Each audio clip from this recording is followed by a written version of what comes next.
Zone Media.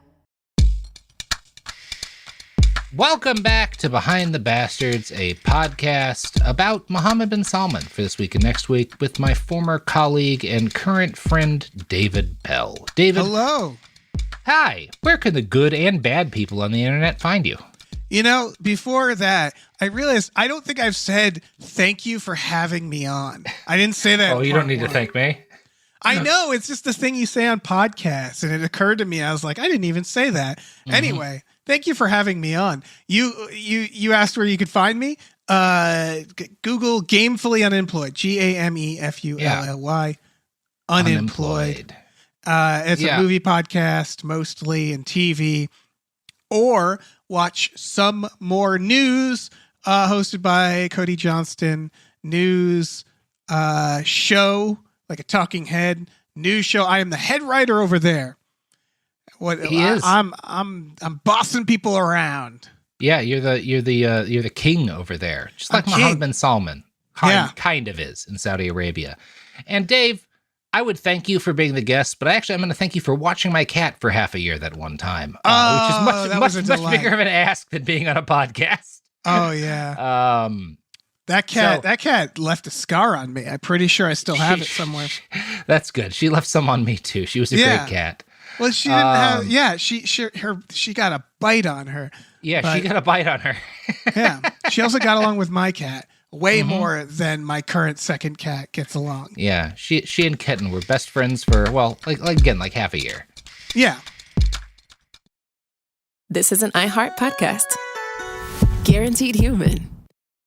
Support for the show comes from Public, the investing platform for those who take it seriously. On Public, you can build a multi-asset portfolio of stocks, bonds, options, crypto, and now generated assets, which allow you to turn any idea into an investable index with AI. It all starts with your prompt. From renewable energy companies with high free cash flow to semiconductor suppliers growing revenue over 20% year over year. You can literally type any prompt and put the AI to work. It screens thousands of stocks, builds a one-of-a-kind index, and lets you backtest it against the S&P 500. Then you can invest in a few clicks. Generated assets are like ETFs with infinite possibilities, completely customizable and based on your thesis, not someone else's. Go to public.com/podcast and earn an uncapped 1% bonus when you transfer your portfolio. That's public.com/podcast. Paid for by Public Investing. Brokerage services by Open to the Public Investing Inc. Member FINRA and SIPC. Advisory services by Public Advisors LLC, SEC registered advisor. Generated assets is an interactive analysis tool. Output is for informational purposes only and is not an investment recommendation or advice. Complete disclosures available at public.com/disclosures. There's a difference between liking a house and actually getting it. Redfin is built to make up that difference and close the gap between finding and owning the home for you. Redfin agents close twice as many deals as other agents. So when you find a home you love, you're not a step behind when it comes to making an offer. That means less watching great homes disappear and more focus on the one you'll call home. Redfin helps turn saved listings into real addresses. Get started at redfin.com. Own the dream. Hey, this is U.S. Olympic gold medalist Tara Davis-Woodhull. And I'm U.S. Paralympic gold medalist Hunter Woodhull. As athletes, our lives are about having a clear path. And a team that you can absolutely trust. So when it came to getting the best mortgage, we chose PennyMac. PennyMac is proud to be the official mortgage provider of Team USA and you. Learn more at pennymac.com. PennyMac Loan Services, LLC, Equal Housing Lender, NMLS ID 35953. Licensed by the Department of Financial Protection and Innovation under the California Residential Mortgage Lending Act. Conditions and restrictions may apply. Wasn't that delicious? So good. Your bill, ladies? I got it. No, I got it. Seriously, I insist. I insisted first. Oh, don't be silly. You don't be silly. People with the Wells Fargo Active Cash credit card prefer to pay because they earn unlimited 2% cash rewards on purchases. Okay, rock, paper, scissors for it. Rock, paper, scissors, shoot. No!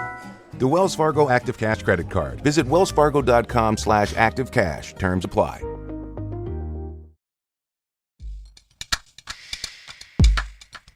So, by the time Prince Mohammed bin Salman was born in 1985, the Saudi state had reached a level of what we might call catastrophic dependence on oil revenues. Aramco accounted for roughly 80% of state spending, which meant that any serious drop in oil prices rendered the state insolvent, living off its savings in order to continue spending. Nearly 2/3 of Saudi men were government employees, right? And that doesn't mean they're working. It just means they're government employees. Most of them aren't doing real jobs, you know? Most of the state jobs that they have are lifetime gigs that exist as a form of welfare. They're a way for the House of Saud to bribe enough of the free male population to ensure there's never too much unrest, because then you lose your job. Right? Like, I would be fine with a government that I guess you could call it bribing, but just paid us all to live. But that's what's happening here, right? It's just enough people so that they can screw other people. Yeah, and they have to bring other people into the country to really fuck over, like to have an underclass that they can fuck over enough, you know? Yeah. And this state of affairs leads to some complications because so many jobs are lifetime things. Giving raises to certain classes of jobs is financially untenable. If you give like everyone who has this job a raise, that's a meaningful percentage of the country. And you just can't afford to do that because you have to then keep that raise going for everyone who holds that job forever. Instead, the government gets into a habit of adding benefits to jobs, which are salary bumps for employees who have specific skills. Like classes of workers will get an amount of money every year for knowing how to type or knowing how to use like Microsoft Office. And workers who have these skills get these bumps. And there are so many of these bumps that over time, many workers get paid more as a result of all of the bumps to their salary than the actual base value of their salary itself. Saudi government employee benefits constitute between 10 and 150% of worker income by the late 20th century. Wow. They get around this to try to avoid paying more money, and it winds up costing a huge amount of the national budget to do this. Right, that really got away from them. Yeah, they're robbing Peter to also pay Peter. Yeah. Right. Now, the fact that most people working in Saudi Arabia were not Saudi represented another issue. The state again tries to fix the problem by fiddling around the edges. They issue a novel benefit for employees in departments that have fewer than 50% Saudi workers. The idea is that if they give a benefit to these jobs, more Saudis will get jobs in these fields because these jobs have higher pay. But it actually discourages the hiring of Saudi employees because every worker in that field is like, if we hire any more Saudis, we won't get that huge pay bump. So we have to not hire any Saudis. We have to only hire foreign workers, right? Yeah. It's just a constant series of like really avoidable. If like you'd spent, if it was anyone other than a bunch of like princes who's never worked making these decisions, you'd be like, but wouldn't this just encourage them not to hire more Saudis? It's one of those Why situations. Why are they going to do a thing that gets them their pay cut? Right. It's one of those things where you just have to kind of go like, all right, everybody stop. Let's start over. Like it's like we're building upon mistakes. Yeah. We got to do a scratch on this country, guys. Yeah. We got to just take all the wiring out, put in new wiring. It's like when you're working on a screenplay or a novel that just isn't coming together. Sometimes at a certain point, you just have to throw the idea out, right? Oh yeah. And some people can't do that. It's like that, but with a country.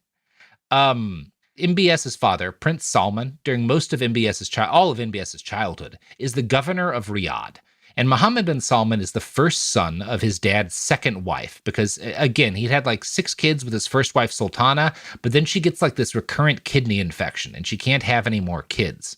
So he kind of reluctantly gets a second wife, this lady, Farah bint Falah al-Hathlim, who is brought on to let him continue to have sons. And over the years, she gives him 6 more sons. Mohammed bin Salman is the oldest of these kids, right? So he's the oldest son from his dad's second family.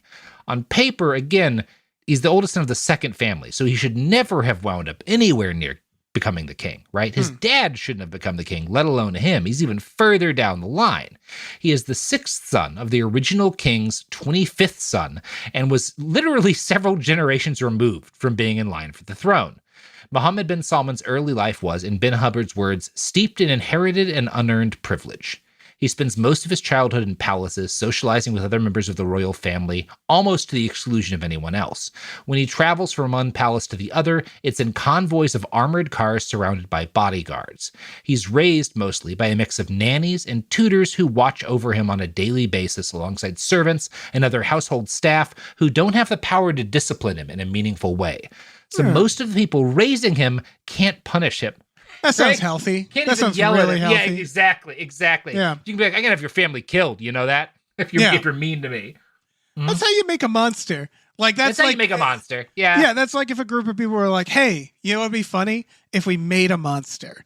Yeah. How do we do that? And that sounds like what you would do. It's one of those things, there's a sweet spot, because it's bad if a kid is always afraid that his parents are going to hit him, but it's also bad if a kid knows no one he could possibly talk to will ever smack him in the mouth, right? It's true. Like, it shouldn't be your parents, but you should know that if you mouth off to a stranger, who knows what they'll do, right? Right. As opposed to the stranger will be scared that you'll have their family killed, right? One of those is worse than the other. He's living on the holodeck.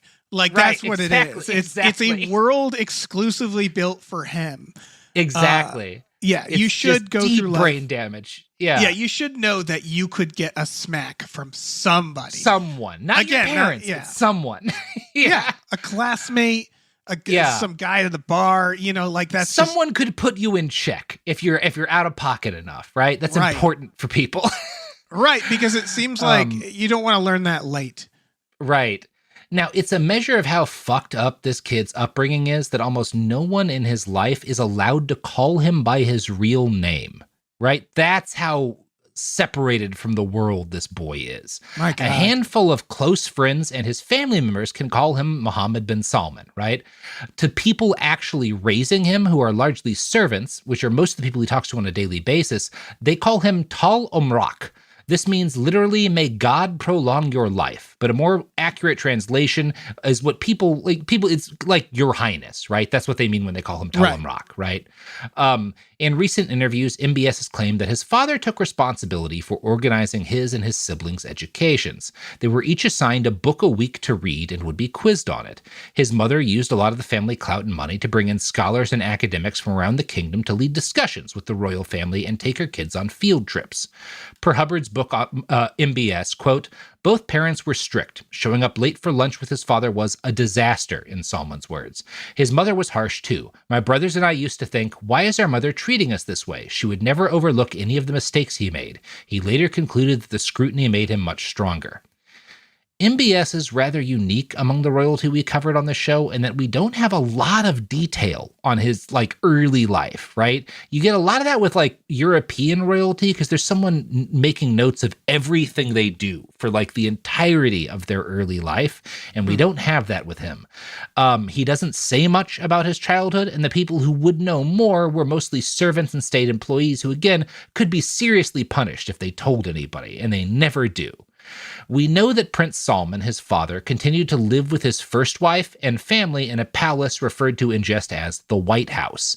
MBS's mom, who's his dad's second wife, raises the kids in another palace, and so he's already the B family, right? He grows up knowing he's the B family, but his mom takes him and his siblings to the main house regularly because she wants her kids to have FaceTime with their dad, which will guarantee them a future in the power structure in the country. And as you might guess, this is awkward. Right? Yeah, it's just such a perfect storm of we're going to give you an inferiority complex, but also still a palace. Yeah, still a palace, and no one can yell at you except for your dad and mom, who will do it and then never raise you, right?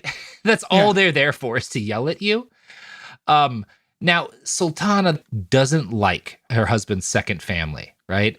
And her kids follow suit. The older kids, the first kids, treat all of the second kids like shit. He is the only people who can bully him are his half brothers, right? They're the ones talking shit about him constantly. Right. And MBS's early memories involve a lot of bullying from these siblings. He's also raised on stories of his royal ancestors that would have emphasized how normal it was for members of the Saud family to kill each other. While his paternal grandfather was King Abdulaziz, his maternal grandfather had murdered the king's only brother. And the man who would be king, Karen House, adds, indeed, MBS's maternal ancestor Daidan al-Hithlain's Ajman troops had wounded Abdulaziz in a a 1915 battle that killed his only full brother. More than a decade later, Al-Hith Lane was treacherously murdered, bearing a letter of safe conduct signed by Abdulaziz, Al-Hith Lane and 11 companions with Abdulaziz's regional governor's son. While he declined to stay overnight, saying his men would come looking for him if he didn't return, his host refused to allow him to leave. When the Ajman tribesmen did arrive, their chief's throat was slit along with those of his 11 companions. Some Saudis see this treachery as parallel to that of a murder of nearly a century later of Jamal Khashoggi, the Washington Post columnist invited to a Saudi consulate in Istanbul and then murdered in 2018. So he grows up on stories of like his family members killing each other and was told that this is what made your grandpa strong, is that he killed this other member of your family. Right. It's like stories of like your grandfather fighting in the war, but it's fighting in the war against your other cousin. Grandfather or something. Yeah. His cousin who killed his brother. Yeah.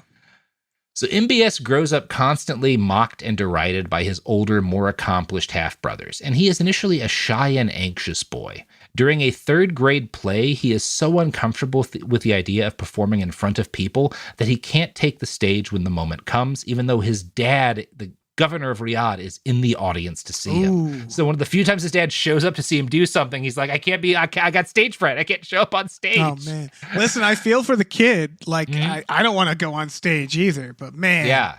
That's a rough one. That's a rough one. His earliest memories would have involved a lot of rage at the religious police, too. Again, movies and music are illegal while he's a child.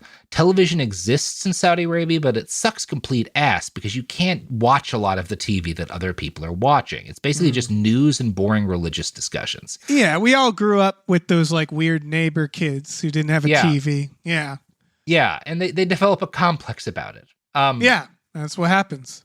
His only entertainment option at home is video games, because video games are a new enough concept that the actual fun police Saudi Arabia hasn't gotten around to banning them yet. Amazing. Right? Like they kind of get grandfathered in. So he is for his whole life up to the present moment a huge video game nerd, because it's just kind of the only cool thing he can do as a kid. Incredible. And in this way, his childhood's not that different from a lot of people listening. His first console was a Nintendo, followed by a Neo Geo, which he got when he was 6. Biographer Karen House notes that he still has his original Neo Geo in his childhood bedroom at the family palace. Amazing. Kept it. That thing's worth some money these days, you know? Not that he cares, but yeah, he could sell that. He could throw that up on eBay. Yeah. Now, that'd be a hell of a buy. As I said earlier, Prince Salman was not rich by Al Saud standards. That's, again, MBS's dad. He was certainly in the top 1% in the country, probably still in the world, but that still puts him in the bottom 50% of the House of Saud. MBS was conspicuously aware of this fact as a child. His monthly allowance was equivalent to about $500 while he was a 4th grader. And it says a lot that he felt poor next to his cousins, the wealthiest of whom received about $5,000 a week. Right? If you gave me $500 as a 4th grader and brought me to the mall, I would die. Like I would be dead from that somehow. Yeah, that would get me killed. Yeah. I would have overdosed on Warhammer models. Yeah. Absolutely. I would have had pewter poisoning or some shit. Mm-hmm. I'd find a way. I don't know how, but I'd die. I would find a way. Yeah. MBS's frustration with his family financial situation was compounded by the fact that things were worse for Prince Salman's second family. Again, they live in the second palace. They have a smaller cut of the family income. And when the family goes on vacation to Spain, Prince Salman takes his first wife and their kids to his mansion in Marbella, and MBS's mom and the kids have to stay at a hotel in Barcelona. Now, it's a nice hotel, right? But you're not staying in the palace your dad owns because you're not allowed there because you're not the real family, right? That's going to fuck a kid up. Yeah. It's, again, perfect storm. It's like you have so much privilege, but also like the weird anger of someone who doesn't feel like they do. Exactly. And we're giving you just nothing but video games, which, I mean, I love video games, but something about that also. No parental love, but all of the video games you can eat. So as a father, Prince Salman was more hands-on than most of his family. He sets an aggressive curriculum for his kids, and he devotes a significant amount of money to their education, but he doesn't spend time with them face-to-face. He manages them like Sims, basically, right? Like he's a spreadsheet dad. Right. MBS grows up with the distinct impression that his dad was prioritizing his first family, because he was.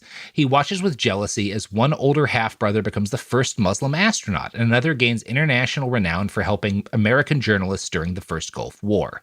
In more recent years, a rumor has spread that MBS was always his father's favorite, and this is true now. His dad has made him the crown prince. It doesn't seem to have been true back then. MBS himself told Karen House, if one of them was an astronaut, I feel like no one would even ask what the favorite was. I'd like the astronaut more. Yeah. Yeah. That's really tough to compete with the one who went astronaut. To space. Yeah. Easy. Yeah. MBS himself told Karen House, "I was not my father's favorite," and then listed the names of 4 siblings that his dad preferred. And the fact that he had a list ready to hand says a lot about this kid. Where he's like, no, I knew my rank. I knew my exact rank in the family. They had it on the wall. They had a letter board. Yeah, they had a letter board, and the astronaut was top. Yeah. One family associate postulated to House that, quote, he felt a need to strive for distinction from an early age. This was stoked by his father, who treated his kids with his second wife like they were the B family, right? You know, like this is the way that he's like almost saying this to them. So MBS grows up with a bone to pick in regards to his half-siblings, and a burning sense that he has a great deal to prove if he's going to win his father's affections. This becomes more of an urgent need as he gets older. By 6th grade, he's aged out of his shyness, and according to his recollections, he'd replaced his younger brother Turkey as the leader of his siblings. One of the few good sources we have on his childhood that isn't either MBS himself or someone who he could imprison for having something negative said about him is a British tutor that his father hired to teach his sons English. This guy, Rashid Sakai, had been a teacher at a fancy school in Jeddah before the prince called him up in 1996 when MBS was 11.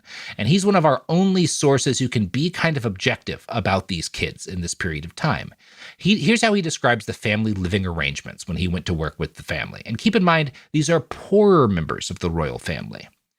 Once through the heavily guarded gates, the car would wind past a series of jaw-dropping villas with immaculate gardens maintained by workers in white uniforms. There was a car park filled with a fleet of expensive luxury cars. It was the first time I saw what looked like a pink Cadillac.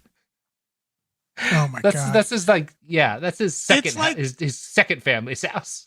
Right. It's like when you read about Stephen Miller and you're like, his family had to downgrade. And it's like, what do you mean by downgrade? It's like, well, he still had maids and stuff and like servants. Not as many, but it wasn't maids. it was slightly smaller. It was fewer maids than he thought he ought to have. And that fucked him up for the rest of his life. Yeah, he never got over that. Yeah. You know who isn't like Stephen Miller, Dave? Oh. Hold on. No, just tell me. The sponsors of this podcast, who are probably not Stephen Miller. It's not. There's not a 0% chance. Support for the show comes from Public, the investing platform for those who take it seriously. On Public, you can build a multi-asset portfolio of stocks, bonds, options, crypto, and now generated assets, which allow you to turn any idea into an investable index with AI. It all starts with your prompt. From renewable energy companies with high free cash flow to semiconductor suppliers growing revenue over 20% year over year, you can literally type any prompt and put the AI to work. It screens thousands of stocks, builds a one-of-a-kind index, and lets you backtest it against the S&P 500. Then you can invest in a few clicks. Generated assets are like ETFs with infinite possibilities, completely customizable and based on your thesis, not someone else's. Go to public.com/podcast and earn an uncapped 1% bonus when you transfer your portfolio. That's public.com/podcast. Paid for by Public Investing. Brokerage services by Open to the Public Investing Inc. Member FINRA and SIPC. Advisory services by Public Advisors LLC, SEC registered advisor. Generated assets is an interactive analysis tool. Output is for informational purposes only and is not an investment recommendation or advice. Complete disclosures available at public.com/disclosures. Hey, this is U.S. Olympic gold medalist Tara Davis Woodhull. And I'm U.S. Paralympic gold medalist Hunter Woodhull. As athletes, our lives are about having a clear path. And a team that you can absolutely trust. So when it came to getting the best mortgage, we chose PennyMac. PennyMac is proud to be the official mortgage provider of Team USA and you. Learn more at pennymac.com. PennyMac Loan Services, LLC, Equal Housing Lender, NMLS ID 35953. Licensed by the Department of Financial Protection and Innovation under the California Residential Mortgage Lending Act. Conditions and restrictions may apply. Time for a sofa upgrade? Introducing Anabe Sofas, where designer style meets budget-friendly prices. Anabe brings you the ultimate in furniture innovation with a modular design that allows you to rearrange your space effortlessly. Perfect for both small and large spaces, Anabe is the only machine-washable sofa inside and out. Say goodbye to stains and messes with liquid and stain-resistant fabrics that make cleaning easy. Liquid simply slide right off. Designed for custom comfort, our high-resilience foam lets you choose between a sink-in feel or a supportive memory foam blend. Plus, our pet-friendly, stain-resistant fabrics ensure your sofa stays beautiful for years. Don't compromise quality for price. Visit WashableSofas.com to upgrade your living space today. Sofas start at just $699 with no risk returns and a 30-day money-back guarantee. Get up to 60% off, plus free shipping and free returns. Shop now at WashableSofas.com. Offers are subject to change and certain restrictions may apply. Flag football is exploding, and iFlag is leading the way. As the Guinness World Record holder, iFlag hosts premier flag football tournaments nationwide for boys, girls, high school girls, and adults. From first-time players to elite competitors, iFlag delivers top-level competition, unforgettable experiences, and a community built around the game. Ready to be part of it? Join the movement. Find your tournament and learn more at iflag.org. That's iflag.org. And we're back. I've just looked. Stephen Miller is still not a podcaster, so we're doing good. He's not a sponsor? Not yet. We do look forward to him sponsoring the show, though. Yeah. So we're talking about this guy, Rashid Sakai, who starts teaching when the second family of Prince Salman when MBS is 11. And he recalled that when he starts working for the family, he notices that MBS is close to the palace director and the palace guards. Like the people who are like the servants who are kind of running the household all really like this kid. MBS tends to prefer socializing with the guards to paying attention during his English lessons. Quote, as the oldest of his siblings, he seemed to be allowed to do as he pleased. My ability to command the younger prince's attention would only last until Muhammad would turn up. So again, he's not the top of his family, but he's the top of the second family. So it's like, again, it's just constantly the worst of all worlds, right? Yeah. Where he's the head of his small world, but he also regularly butts up against this other world where he's nothing, you know? Since his dad lives in a different palace and is seldom around, this means that MBS is effectively the man of the house from like 6th grade on. He is in charge in a very literal sense, and he gets to give orders to a staff of dozens of adults. He develops a habit of playing pranks, as Rashid recollected. I still have a memory of him using a walkie-talkie in our classes, borrowed from one of the guards. He would use it to make cheeky remarks about me and crack jokes between his brothers and guards on the other end. That's a not a very good prank. No, that's not a prank at all. It's just being a dick. Yeah. Yeah. Again, a teacher should have the right to like at least spray water at a kid if they do something like that. A little bit of water. Right, like a cat. Just like a cat. Like a cat. Exactly. Like stab it. They had to give him like some sort of special pass for this stuff. Yeah. Now, I'd be remiss if I didn't note that Sakai himself still says that he became fond of Muhammad and his siblings. He describes them all as curious to learn but keen to play around, just like his non-royal students. Sakai's account gives us an interesting insight into the bizarre world of royal family life. For example, quote, on one occasion, I was taken aback when Muhammad told me that his mother, the princess, said that I seemed like a true gentleman. I had no recollection of meeting her. Saudi women royalty don't appear in front of strangers, and the only female I came across was a nanny from the Philippines. I was oblivious to the fact that I was being watched until the future heir to the throne pointed to some CCTV cameras on the wall. From that point onwards, I would always feel self-conscious in my lessons. Like that's the vibes here. Oh my God. Just awful. I think about what like school teachers have to deal with in this country not being recorded. Like that is, oh God. No. Yeah, just a bad time. After several months on the job, the future King Salman, MBS's father, scheduled a meeting with all the different tutors that he'd hired for his children. Sakai initially thought that this might be a good opportunity to discuss the kid's behavioral issues, so we can infer that despite his fondness for Mohammed bin Salman, Sakai did consider the kid to have a behavior issue. Quote, when he appeared before us, the teachers instinctively rose up, and I watched in awe as they approached the Riyadh governor one by one, bowed, kissed his hand, and hastily conferred about the children and moved on. And when my turn came, I couldn't for the life of me bend like they did. I had never done it before. And before I froze completely, I reached out to take the future king's hand and shook it firmly. I remember a faint grin of amazement on his face. However, he made no fuss about my faux pas. Now, Sakai decides, like, I've already pushed my luck enough. I'm not going to talk about the fact that your kid's acting up in class. He says This is because he'd already decided to leave for the UK. But he does recall that afterwards, the house manager yells at him for not showing respect for the future king, right? Mm. That he's like, you shook his hand? You fucking asshole? Yeah. This is a job where you're like, I'm not going to Mary Poppins this. I'm getting the hell out of here. Like, I'm not fixing leaving. This is weird. Yeah. Yeah. This can't be on me to figure this out. It's that feeling of like, if you speak up, they might go like, well, I have a different plan. We're just going to execute you. Like, we're going to kill you. No. Get out of there. We decided to go in a different direction. Yeah. By the time he enters his teen years, Prince Mohammed had jettisoned the shy, awkward side of his personality. He continued to play pranks and act up in class and in public. His relatives describe him as being frustrated and angry, with a sharp temper that went off explosively for little to no reason. One of his earliest defining character traits is that he was completely unsatisfied with his family's level of wealth. In the 4th grade, again, he's making about $500 a week as a 4th grader. So we're talking about like a pretty good monthly income for a 10-year-old. But he complains, again, about the fact that his other relatives get more. Karen House describes the young prince as saying that his immediate family sat below the salt, right? Like that's the term for we're not making as much money as the other people in the royal family. It's hard, man, because if it's the only life you know, if you go to your cousins and you're like, I have all the pogs in the world. And they're like, I have all the pogs in the world plus several cars. And you're like, oh. Yeah, I have custom pogs. Yeah. And again, like by the time he's in high school, it's normal for princes at his level to have Porsches or BMWs, but that's not good enough for him. He can't stand having the same kind of fancy car as the other poor princes. I'm going to read a quote from the man who would be king here. Quote, as a high school senior, MBS was old enough to get his first car. His father urged his son to get a car like the other boys had, luxury but low-key. MBS declined. He had saved money from gifts his uncles had given him on Islamic holidays, and he was going to have the car he wanted, even though it cost nearly $230,000.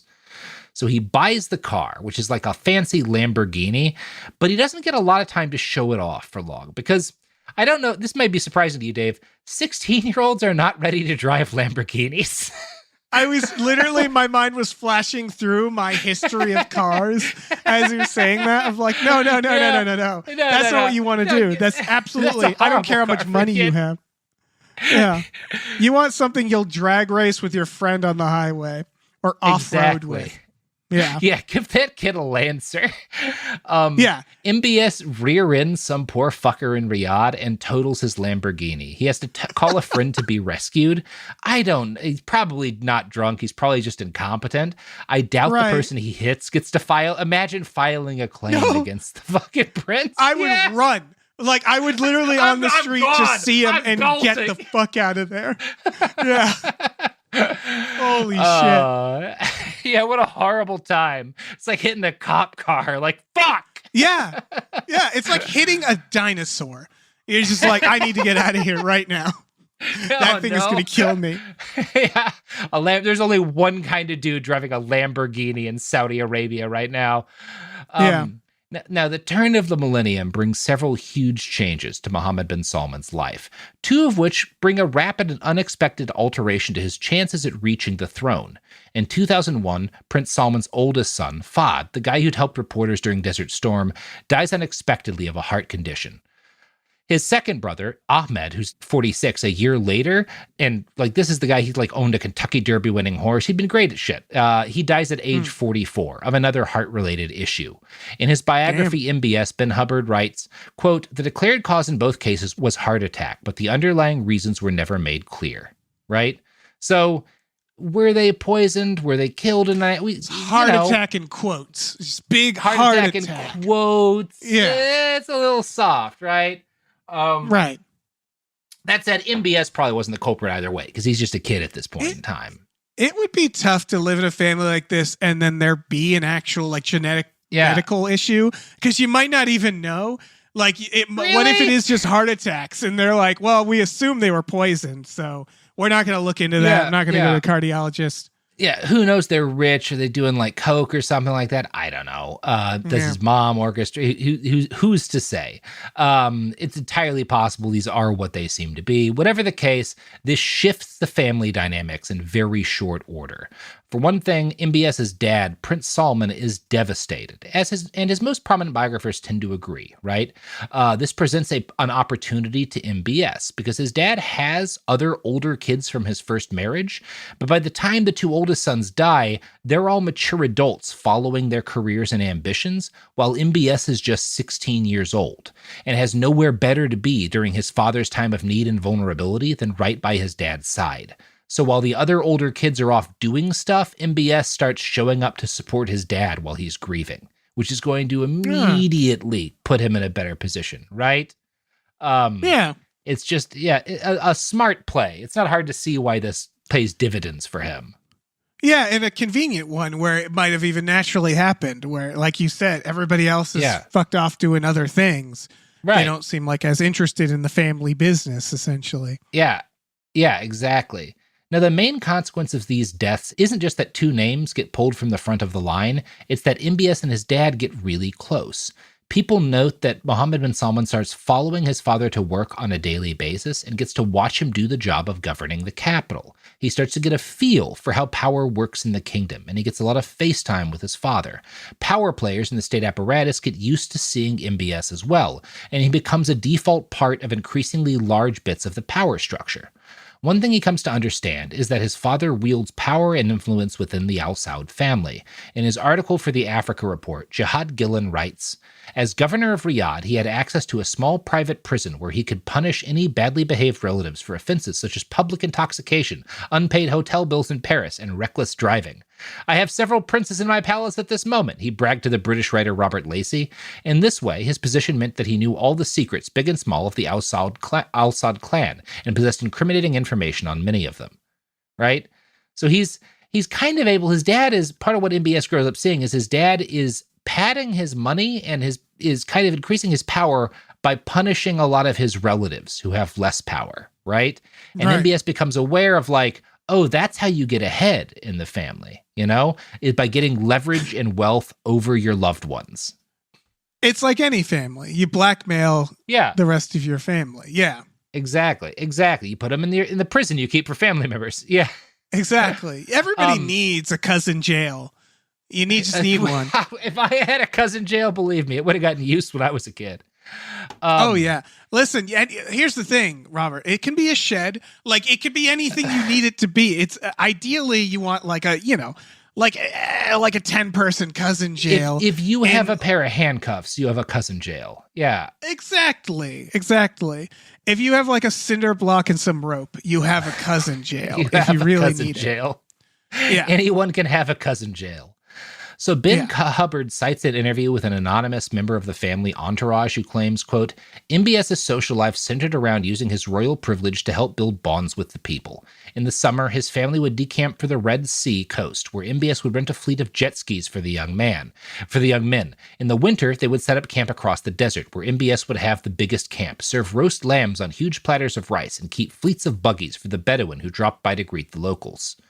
In Bin's reading, one of Bin Salman's strengths is that he loved, or at least was able to convince his father and a lot of power brokers in the country, that he loved Saudi Arabia. While his cousins and siblings and half-siblings loved the West and spent their time in foreign countries, he was primarily like hanging out at home, right? This isn't totally accurate. He parties overseas a lot, and he violates the religious laws his family is supposed to abide by constantly. But he puts in a good show of liking Saudi Arabia, right? And that pays dividends for him, Right. I mean, he's a rich kid. You have to party overseas. That's just what you got to do. Yeah, that's just part of the life. Yeah. Yeah. But you throw in some parties at home too, And he did it. Yeah, and the fact that this is a deliberate lie doesn't mean that his dad isn't convinced that his son feels this way. The evidence suggests that MBS is able to keep a sort of Jekyll and Hyde situation going for most of his adolescence and young adulthood. To his father, he's this disciplined, obedient, patriotic boy, the perfect successor. To a lot of his peers and relatives, he makes a habit out of petty crime and disobedience, stretching the limits of his royal immunity as far as possible. Per an article in the Africa Report, quote, as a teenager, he was a bad-tempered troublemaker who sometimes behaved outlandishly, like the time he dressed up as a policeman so he could wander around a Riyadh shopping center. He was caught in the act by actual police officers, but they let him walk free when they realized who he was. He's doing like a Princess Jasmine. He's going out. He wants to blend in. But normally when you want to blend in, you don't dress like a cop. That's the opposite of blending in. No, I mean, he doesn't want to blend in. He wants to bully people. Yeah, it sounds really like real my dad owns the dealership energy. Yeah. Where like he's a jerk, but he's a perfect angel to the family, to the people who are keeping him in that position. Like the in folks terms he of has like to be good to. Yeah. Yeah, like he's doing a great job at being a shitty rich kid. Like he's nailing it. It sounds like. That's exactly right. Yeah. Now, as a young man, one of the first revelations MBS has is that, unlike many of his close relatives, he's going to have to work for his money.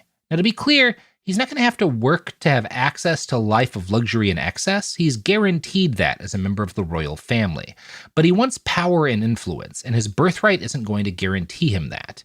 It's become increasingly clear to him by this period that Prince Salman is in a lot of debt, both to other family members and to non-royal rich Saudi guys. MBS is keenly aware of this fact, and he's also paying a lot of attention to the financial situations of his closer relatives. During a conversation with one such cousin, he comes to the horrifying conclusion that his branch of the family is going to get left on the sidelines, per an investigation by Jihad Gillen, published in the Africa Report. Quote, while still a teenager, MBS told his father that he wanted to start a business, an atypical ambition for a Saudi royal family member, one that extracted nothing other than a smile from Salman. MBS's significant relationships with his male relatives are all based around either vengeance or imitation. As an insecure teenager, the cousin he most wants to imitate is his cousin Prince Al-Wahid bin Talal, who's the richest man in Saudi Arabia. Reporting on bin Talal's earlier business dealings makes it seem like this is the kind of thing where MBS would regularly bring up his rich cousin during business deals to be like, I'll be richer than him in like 2 years. You know, like this guy's the cousin I most admire now, but I'm going to get more money than my cousin. Like you think he's rich now, you get in bed with me, I'm going to have even more money, right? He's not initially good at business. The first big business deal he tries to set up involves trying to land a deal importing asphalt from Kuwait. And this falls apart, as do most of his subsequent business deals. Because despite having a lot of cunning and a work ethic that surpasses his relatives, he's not good at a lot of stuff. Yeah. By age 16, yeah, exactly. Like he doesn't know things. I feel like being born into wealth, it feels harder to be into business because it's like driving in GTA where like the stakes are not high enough for me to be good at this. Yeah. You know, if I fuck up, it'll be fine. It's like, and like if you get good at driving in GTA, that's fun, but you still fucked up enough that if you'd been a real person, you would have died 1,000,000 times by that point, exactly. Right? Yeah. A case in point, at age 16, he saved up about $100,000 in cash, mostly from hawking gold jewelry and fancy watches. He got his birthday gifts from his dad and uncles, and he uses that money to launch an investment portfolio that he's going to try to turn into a personal fortune, right? He wants to turn this $100,000 into millions of dollars so that he's independently wealthy. Gillen writes that, quote, at first, the value of his share portfolio went up, but soon enough, MBS was losing money and in financial ruin, as he would later admit. Like he takes a bath on all of this money because he's basically day trading. He doesn't know what he's doing. Right.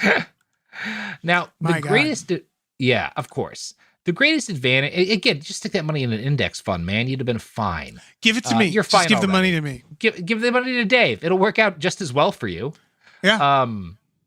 The greatest advantage of being born into money is that a setback like burning your life savings at age 16 does not have any consequences. You're not going to starve, and you're not going to fail to meet any bills. You're just going to have to keep saving up birthday Rolexes until you can try again.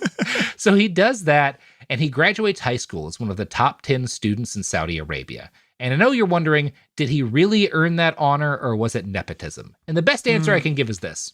Can you think of a real national education system that has a list of the 10 best students in the country? No, because that's stupid. Real countries don't do that. No, they don't. You're right. That's a good point. Yeah. I mean, it's almost like, doesn't matter. 10 best students in America. Yeah. But it's like, what is going to happen? Is he not going to graduate? There's no world where it's like, is he a good student or not? Does it fucking matter? Yeah. Yeah. Maybe he's smart. We'll never know. Guy whose teachers will get shot for not giving good grades has good grades. News at 11. Right. Yeah. Speaking of people who might get shot, probably not our advertisers. I think. Solid. Real smooth. Thank you. Support for the show comes from Public, the investing platform for those who take it seriously. On Public, you can build a multi-asset portfolio of stocks, bonds, options, crypto, and now generated assets, which allow you to turn any idea into an investable index with AI. It all starts with your prompt. From renewable energy companies with high free cash flow to semiconductor suppliers growing revenue over 20% year over year, you can literally type any prompt and put the AI to work. It screens thousands of stocks, builds a one-of-a-kind index, and lets you backtest it against the S&P 500.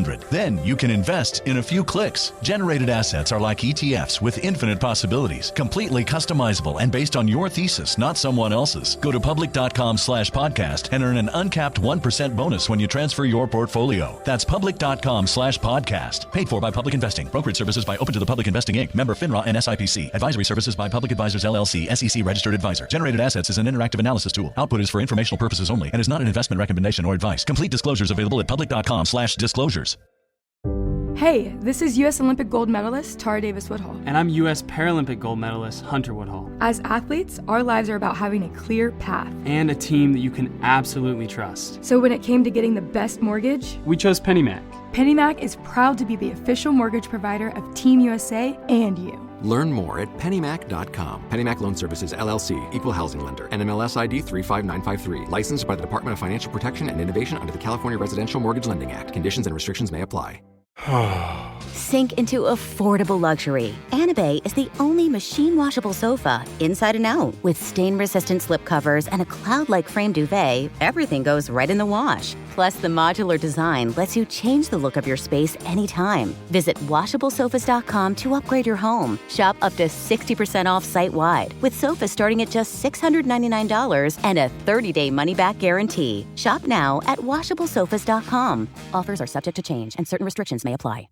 Flag football is exploding, and iFlag is leading the way. As the Guinness World Record holder, iFlag hosts premier flag football tournaments nationwide for boys, girls, high school girls, and adults. From first-time players to elite competitors, iFlag delivers top-level competition, unforgettable experiences, and a community built around the game. Ready to be part of it? Join the movement. Find your tournament and learn more at iflag.org. That's iflag.org. And we're back. So we're talking about Mohammed Bin Salman. He's graduated high school at this point. He goes to college at a university named after his great-grandfather, King Saud. I'm sure he earned his admittance the hard way. And he gets a law degree. He graduates second in his class, which again, I'm sure he did the honest way. Mm-hmm. By this point, Mohammed Bin Salman decided to take another stab at trying to get rich on his own. He makes the smart move of finally reaching out to actual professionals, businessmen in Riyadh who were scared of pissing off the governor and wouldn't tell his annoying kid to fuck off. One imagines that Prince Salman puts in a good word with them on behalf of his son, and perhaps maybe brings up some blackmail gently. However it happens, MBS winds up with $800,000 to try his hand at starting another investment portfolio, right? Wow, okay. He managed to bootstrap himself up again to having even more money to try to make money with. Amazing. He invests in U.S. corporations, and this goes better for him. In 2008, when he's 23, he starts investing in the Tadawul exchange, which is the Saudi stock exchange, right? Now, since nearly all of the companies on the Saudi exchange are owned or run by the government, aka his family, it's pretty easy for someone like MBS to do what we would call insider trading, which he would call God. calling his cousin who runs the company and says, "Hey, are you about to have any good news? Should I get some stock now?" Right? I'm surprised he even had to try. It reminds me of the Stonecutter Simpsons episode where they're all just letting Homer win, where it's like, what, do you even have to call? Like, yeah, they could just, man. And it's a mark of how sketchy he still is at this, that he does get invested for insider trading. And now nothing happens to him, but he's still obvious enough that someone looks into it. Who looked into that? That's incredible. Yeah, like someone who got fucking bone sawed. That's who. Right, to do something so bad or illegal that someone's like, okay, this is gonna kill me, but I have to do something about this. I just can't ignore this, man. Yeah. Now, MBS's first years after graduation are a blizzard of firms and businesses launched by him, usually in partnership with someone who needed favors from his dad or the royal family. Because he is somewhat willing to do real work, he does get appointed to some actual jobs, although they're Nepo jobs. He's made Secretary General for the Riyadh Competitive Council, he's made Special Advisor for a foundation named after his grandfather, that sort of stuff. He creates his own philanthropic foundation, cultivating leadership skills in young Saudis. He's got his Little Lebowski Urban Achievers program of his own, right? And in 2009, he gets made special advisor to the governor of Riyadh, who is his dad. Now, this is probably the earliest clear sign that this middle son of Prince Salman had somehow engineered his way into being a favored son of the heir apparent. This still puts him nowhere near the running for throne or for the running the entire kingdom. His focus at this point is just on getting rich.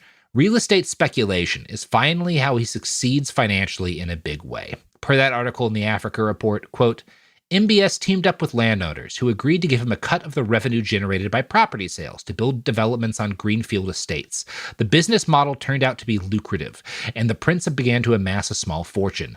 Then a rumor made the rounds that MBS had sent an envelope containing a bullet to an owner who deigned to refuse to sell a plot of land to him. Whether true or false, the anecdote earned him the name Abu Rasala, the father of the bullet within the royal family. That's father a cool of nickname. the bullet. That is cool. Yeah. I think that's just a complicated way of saying a gun, right? Like yeah, a father of is a a gun bullet. the father of the bullet? Is it more of a mother? Because bullets are more like eggs in a gun, but also bullets or don't they're make like more sperm. guns, so maybe they're not good at. Yeah, that's what H.R. Geiger would have argued per the painting on my wall. Oh yeah, H.R. Geiger would yeah. have done all sorts of things. He would have said a lot of shit. It would have been both and none at the same time. Yeah. Geiger. Geiger. And again, that's also such like that is kind of like a weak sauce version of threatening someone with murder, is like just sending them an envelope with a bullet in. Somebody that doesn't is sell really you funny. land.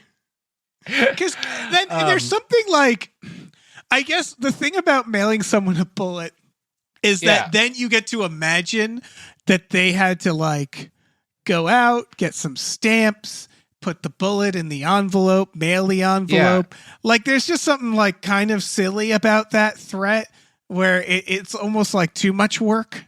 I don't know. Yeah. It's just like kind of sweaty, right? Like it's like when you watch Seven and you're like, he had to mail that head, which means that he had to like go to UPS and like wait in line and like get it all wrapped up. And I don't know. It just kind of takes the edge off when you think about that a little too much.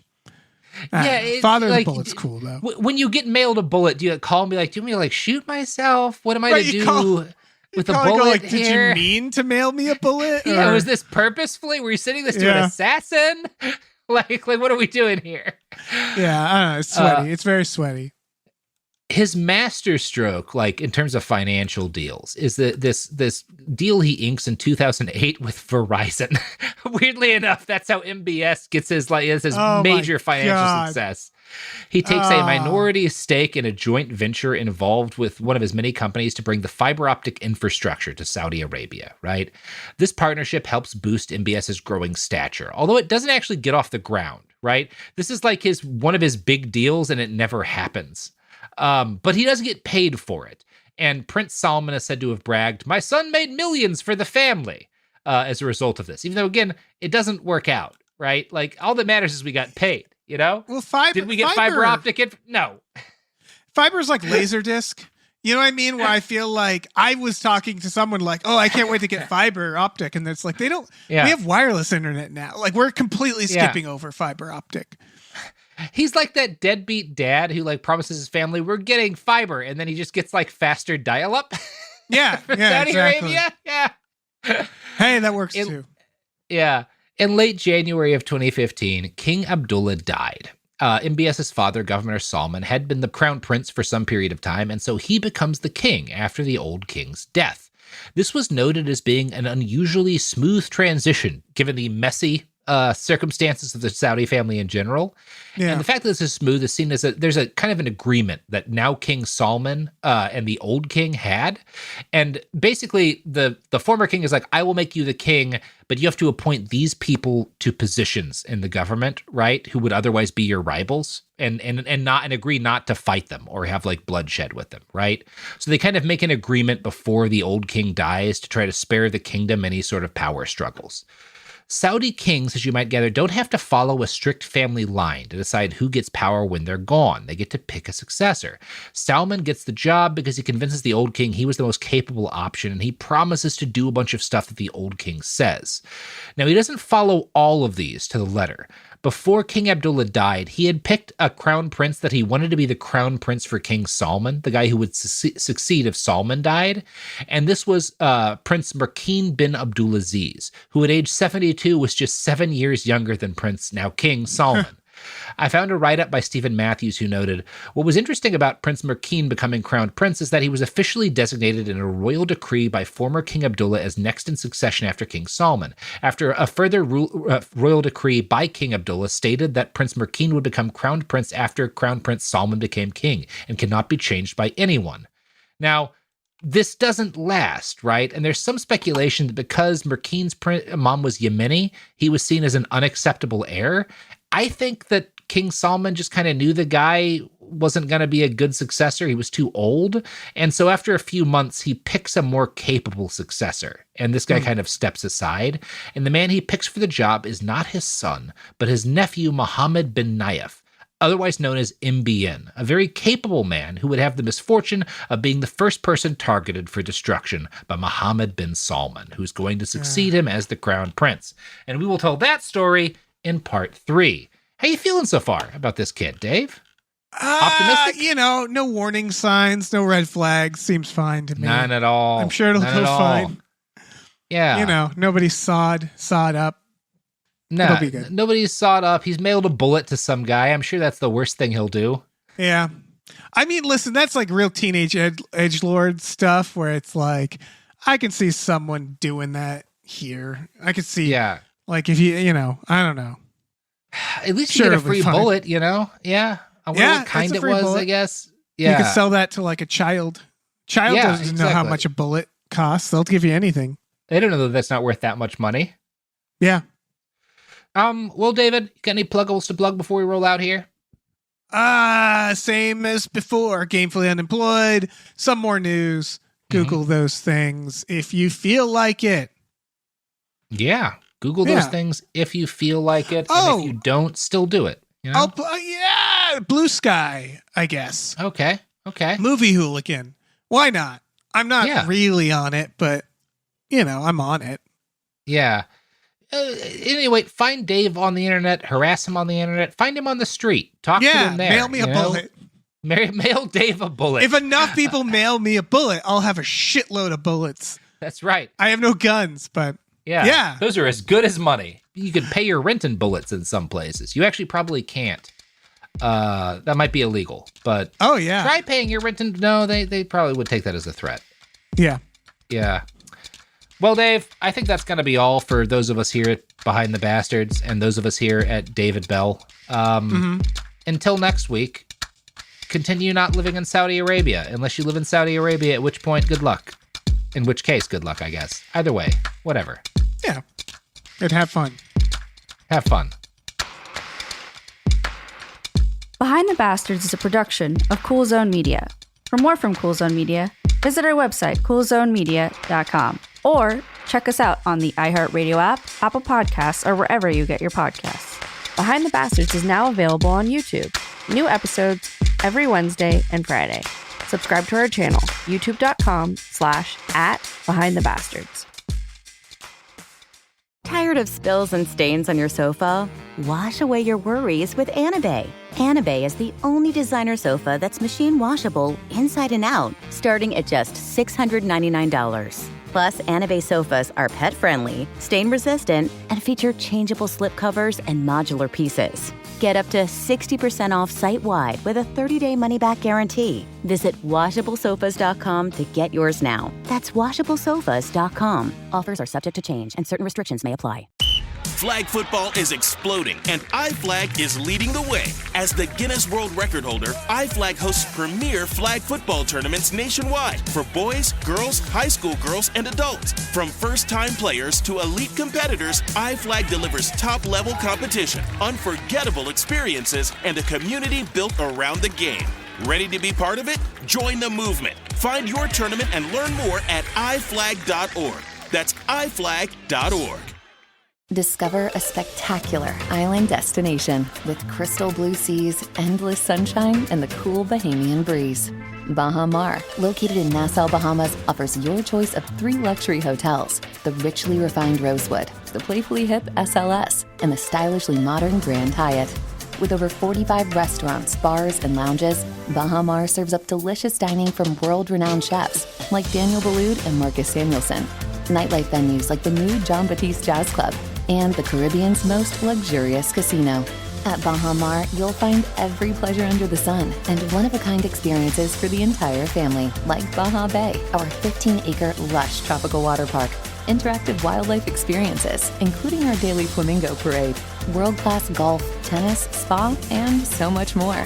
Visit bahamar.com today and discover a vacation destination where memories are made for a lifetime. Baha Mar, life spectacular. This is Jacob Goldstein from What's Your Problem? Business software is expensive, and when you buy software from lots of different companies, it's not only expensive, it gets confusing, slow to use, hard to integrate. Odoo solves that because all Odoo software is connected on a single affordable platform. Save money without missing out on the features you need. Odoo has no hidden costs and no limit on features or data. Odoo has over 60 apps available for any needs your business might have, all at no additional charge. Everything from websites to sales to inventory to accounting, all linked and talking to each other. Check out Odoo at odoo.com. That's odoo.com. This is an iHeart podcast. Guaranteed Human.